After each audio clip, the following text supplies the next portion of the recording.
Tupolev TU-95 TU-95 হচ্ছে Soviet আমলে নির্মিত এবং বর্তমান রাশিয়ার স্ট্র্যাটেজিক ইন্টারকন্টিনেন্টাল বোম্বার, যার ন্যাটো রিপোর্টিং নেম বিয়ার বা ভাল্লু। এই TU-95 কে ডিজাইন এবং নির্মাণ করেছে রাশিয়ার তুপোলেভ এভিয়েশন প্ল্যান্ট। এটি প্রথমবার আকাশে ওড়ে 1954 সালে এবং এই বিয়ার বোম্বার সার্ভিসে প্রবেশ করে 1956 সালে। এই বোম্বারটিকে চেনে না এমন সমরপ্রেমী একটাও নেই। TU-95MS এর ককপিটে রয়েছে একজন পাইলট, একজন কো পাইলট, একজন ফ্লাইট ইঞ্জিনিয়ার ও একজন communication system operator.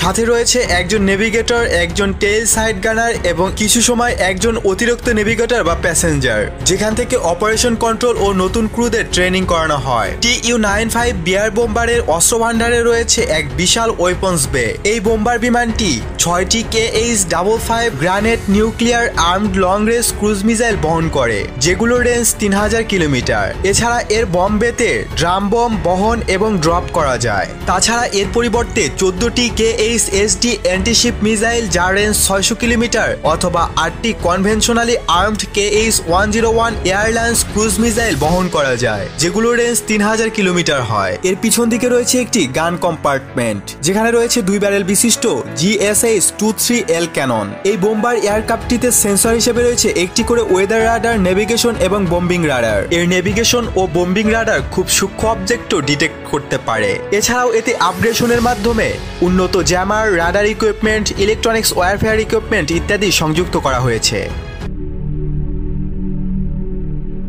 Boeing B-52H যুক্তরাষ্ট্রের দীর্ঘপাল্লার B-52 বিমানটি শীতল যুদ্ধের সময় পরমাণু হামলা থেকে যুক্তরাষ্ট্রকে রক্ষায় ব্যবহৃত হয়েছে। উত্তর ভিয়েতনামে বোমা হামলায়ও এটি ব্যবহার করা হয়। বোয়িং এর তৈরি আমেরিকার long range subsonic B-52 strategic bomber. এটা প্রায় 70,000 পাউন্ড আর্মস ক্যারি করে এবং রিফুয়েলিং ছাড়া একটানা 8,800 মাইল পাড়ি দিতে সক্ষম। 50-এর দশক থেকে সার্ভিসে রয়েছে। আমেরিকান বিমান বাহিনী 2040 সাল পর্যন্ত এটিকে সার্ভিসে রাখবে। এই বিমানের অসাধারণ গোলাবারুদ বহন করার ক্ষমতা আজও স্টিল টেকনোলজির যুগে ভয়ঙ্কর করে তুলেছে। 1991 সালে ইরাক যুদ্ধে 40 ভাগ হামলা হয় এই বিমানটি দিয়ে। এটি আকাশেই এয়ার রিফুয়েলিং করতে সক্ষম। ক্রুজ ক্ষেপণাস্ত্রের পাশাপাশি বোমা হামলায়ও এটি ব্যবহৃত হয়। বিশ্বের যে কোনো প্রান্তে গিয়ে এটি হামলায় সক্ষম। উপসাগরীয় যুদ্ধের সময় এটি যুক্তরাষ্ট্রের লুইজিয়ানার বার্কসডেল সামরিক ঘাঁটি থেকে উড়ে গিয়ে ইরাকে হামলা শেষে 35 ঘন্টা উড্ডয়নের পর আবার নিজ ঘাঁটিতে ফিরে এসেছে। 1999 সালে যুগোস্লোভিয়া বিমান হামলা এবং 2001 ও 2 সালে আফগানিস্তানে আল কায়দা ও তালেবানের ওপর হামলায় এটি অংশ নেয়। B-52 বোম্বারের হার্ড পয়েন্টে রয়েছে 3টা AGM-129 অ্যাডভান্স ক্রুজ মিসাইল। অনেকে এটিকে ছোট সাইজের স্পিডবোট মনে করতে পারেন, সেটা আপনার ব্যাপার। একটা মিসাইল 20.10 ফিট লম্বা এবং ওজন 1680 কেজি। এতে WH-1 থার্মোবারিক নিউক্লিয়ার ওয়ারহেড ব্যবহার করা হয়, যার রেঞ্জ 3450 থেকে 3700 kilometre. Rockwell B-1B launcher. B-1 launcher হচ্ছে north American Rockwell international Boeing এর তৈরি পরমাণু বোমা বহনকারী লং রেঞ্জ বোম্বার। এটি যুক্তরাষ্ট্র বিমান বাহিনীর তৈরি প্রথম শব্দের চেয়েও বেশি গতিসম্পন্ন বোম্বার। মূলত 60-এর দশকে সোভিয়েত রাডার ফাঁকি দিয়ে আক্রমণ করার লক্ষ্যে এরকম বোম্বার তৈরি করা হয়। 1955 সালের দিকে ইউএস এয়ারফোর্স প্রাথমিক বোম্বার হিসাবে XB-70 কে সার্ভিস আনার চিন্তা করে, কিন্তু বৈশ্বিক রাজনীতি, আধুনিক প্রযুক্তি এবং অনাকাঙ্ক্ষিত দুর্ঘটনার ফলে XB-70 প্রজেক্ট বাতিল করে দেয় এবং আরও উন্নত গবেষণার জন্য সুপারিশ করে। তখন বিজ্ঞানীদের প্রচেষ্টায় উদ্ভাবিত হয় B-1। আফগানিস্তান ও ইরাকের অভিযানে এই বোম্বার গুরুত্বপূর্ণ ভূমিকা রেখেছিল।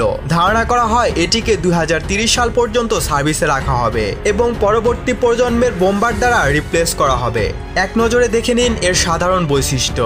দৈর্ঘ্য 146 ফিট, প্রস্থ 137.14 ফিট, উচ্চতা 34.12 ফিট, ওজন 87,100 কেজি এবং ফুল লোডের অবস্থায় 2,16,700 কেজি। সর্বোচ্চ গতি 1340 কিলোমিটার প্রতি ঘন্টায়। অস্ত্র ভান্ডারে রয়েছে বাইরের 6টি হার্ড পয়েন্টে 23,000 কেজি বোমা এবং ভেতরের 3টি হার্ড পয়েন্টে 34,000 কেজি পর্যন্ত বোমা। তুপোলেভ TU-160 তুপোলেভের বিমানগুলো প্রথমে ডিজাইন শুরু হয় 70-এর দশকে এবং সার্ভিসে আসে 80-এর দশকে। এটি একটি সুপারসোনিক হেভি বোম্বার যা নিউক্লিয়ার মিসাইল বহন করতে সক্ষম। রাশিয়া তাদের বহরে আরও 30টি আপগ্রেডেড Tu-160 যোগ করবে। তুপোলেভ Tu-160 এই মুহূর্তে পৃথিবীর সবচেয়ে দ্রুত গতির সুপারসনিক বোম্বার বিমান। এই ভার্সনটি এখন পর্যন্ত 36টার মতো নির্মাণ করা হয়েছে। বর্তমানে এরকম 16টির মতো রয়েছে। এছাড়াও এই বিমানের আরো 2টি ভার্সন রয়েছে। আরো মজার বিষয় হলো আমেরিকার জন্য বিশাল দুশ্চিন্তার কারণ হয়ে আসতেছে এই সিরিজের পরবর্তী বোম্বার পাক-DA। 2020 থেকে 2025 সালের মধ্যে এই বিমানটা রাশিয়ার এয়ারফোর্সে যুক্ত হবে। এক নজরে Tu-160 বোম্বার, দৈর্ঘ্য 177 ফুট, উচ্চতা 43 ফিট, খালি অবস্থায় ওজন 1,10,000 কেজি বা 110 টন, বোঝা অবস্থায় ওজন 2,67,600 কেজি বা 267 টন, সর্বোচ্চ উড্ডয়ন ওজন 2,75,000 কেজি এবং যুদ্ধ অবস্থায় সর্বোচ্চ পাল্লা 12,300 কিলোমিটার।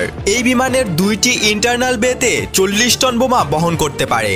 2টা রোটারি লঞ্চার থেকে 6টা রাগুডা KH-55SM-101, 102 ক্রুজ মিসাইল থাকে অথবা 12টা রাগুডা KH-15 নামের শর্ট রেঞ্জের নিউক্লিয়ার মিসাইল থাকে।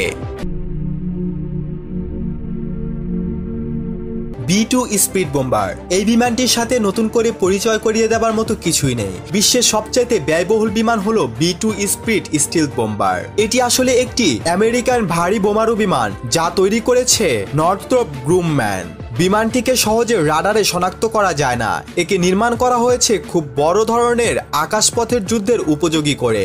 আমেরিকান এই B2 স্পিড স্টিলথ বোম্বারটি প্রচলিত বোমার সাথে সাথে নিউক্লিয় বোমাও বহন করতে এবং বর্ষণ করতে সক্ষম। B2 স্পিডটি একমাত্র বিমান যা দূর আকাশ থেকেও নিজের অবস্থান গোপন করে মাটিতে নির্দিষ্ট লক্ষ্যমাত্রায় বোমা ছুটতে সক্ষম। এটি 80টি 230 কেজি এর JDAM GPS নিয়ন্ত্রিত বোমা কিংবা 16টি 2400 পাউন্ড B-83 নিউক্লিয়ার বোমা অত্যন্ত সুরক্ষিত স্থানে ফেলতে পারে। বর্তমানে আমেরিকান বিমান বাহিনী মোট 20টি B2 স্পিড পরিচালনা করছে। তবে এই বিমানগুলো স্নায়ুযুদ্ধকে সামনে রেখে নির্মাণ হলেও পরবর্তীকালে এগুলো 1999 সালে ঘটিত কসোভো যুদ্ধে, ইরাক যুদ্ধে এবং 2001 সালে আফগানিস্তানের যুদ্ধেও ব্যবহার করা হয়েছে। আমেরিকান এই B2 স্পিড স্টিল বোম্বারের মূল্য প্রায় 2.1 বিলিয়ন মার্কিন ডলার। ধন্যবাদ ভিডিওটি দেখার জন্য। আজ এ পর্যন্তই। ভালো থাকুন, সুস্থ থাকুন। আবারও দেখা হবে ইনশাল্লাহ।